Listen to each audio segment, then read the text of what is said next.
Hey folks, BrickSidious here again, showing you another custom build in my collection. Maybe you saw from my channel avatar this image of the Death Star 1 here. It was actually inspired by a video from MandR Productions a few years ago where he turned the Lego Ideas globe into a Death Star 1. So I believe he said he got the design from a European creator named Mad Spandy. If you Google it, you can probably find a page about it. I don't think he ever provided step-by-step instructions, so M&R and myself, we just kind of had to wing it. But the general idea is, you know, to replace all the panels of the globe with gray plates instead. And let's see, let me advance this to M&R's video here, where, hey guys, oh, of course, there's an ad. Thanks a lot, YouTube. on BrickSidious websites. In this tutorial, Ideas globe into Lego Ideas depth.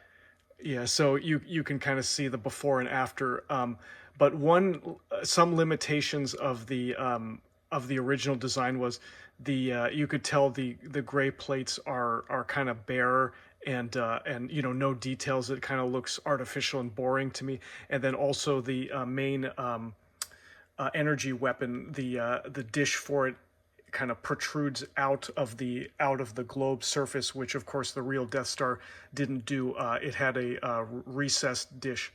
So I kind of solved those things with my version here. I will show you inside the guts in a minute, but at least on the exterior, you know, I added some greebling.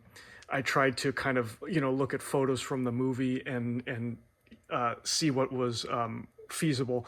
But, you know, you kind of have the equator line, like where the X-wings go in towards the trench. Of course, all this is not to scale, but and then you have, you know, some of these other kind of random detail tiles I've added on here that I think from far away give it some more texture and realism. Yeah, sorry, some of these gray tiles are sun damaged. I should swap those out later. Let's assume it's, you know, Death Star battle damage. Yeah, some other things I changed. The stand, of course, I wish it wasn't brown, but it might be too hard for me to replace these pieces with like black or something more imperial. And then I think there's a sign at the bottom that said, you know, the Earth or the globe or something like that. So I replaced it with the imperial insignia. I thought that was a cool touch. But so yeah, now let's look inside the ball and kind of see how I recessed the weapon.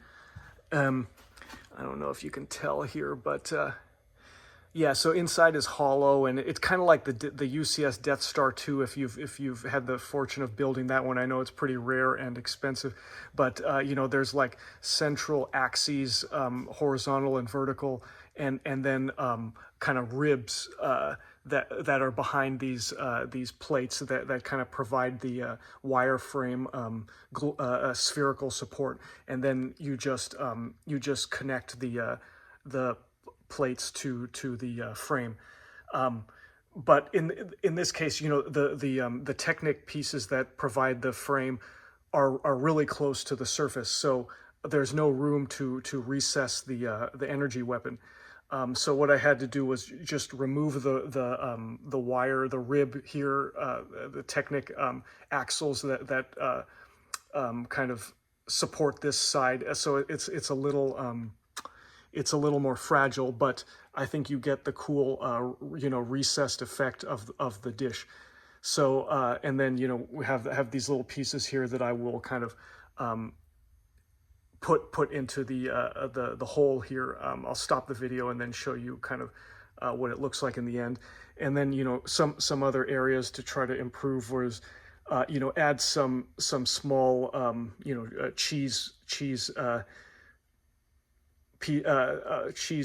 pieces here, and then some you know, kind of angled plates here to make the gap as small as possible, so it would look like a contiguous you know, gray battle station. So here, let me let me connect that missing panel and then show you what it looks like in the end. Okay, well, putting that last panel on was way more difficult than it should be, but I was able to do it, so now you can see the finished product. Yeah, there's a few gaps you can see there at the top, but I think it was worth it, to get the weapon dish recessed into the surface. Otherwise, it just looks silly, like the MandR version, where the dish is just popping up like one or two studs out of the Death Star. Very not realistic. So, but from far away, yeah, the gaps you can probably live with, and also, the whole globe has gaps all along, kind of the latitude and longitudinal lines. But and then also the funny thing is the laser shooting out of the weapon kind of adjusts the balance of the globe. So I put these little bumpers, transparent bumpers here, so the globe won't rotate too far and then break off the laser detail. So yeah, that's how it looks. I've gotten a lot of compliments, from people I've shared with online, and yeah, it's a really fun display piece. Kind of a cool take on what otherwise is a pretty kind of standard boring globe set. So yeah, hope you enjoyed the video, and see you next time. May the force be with you.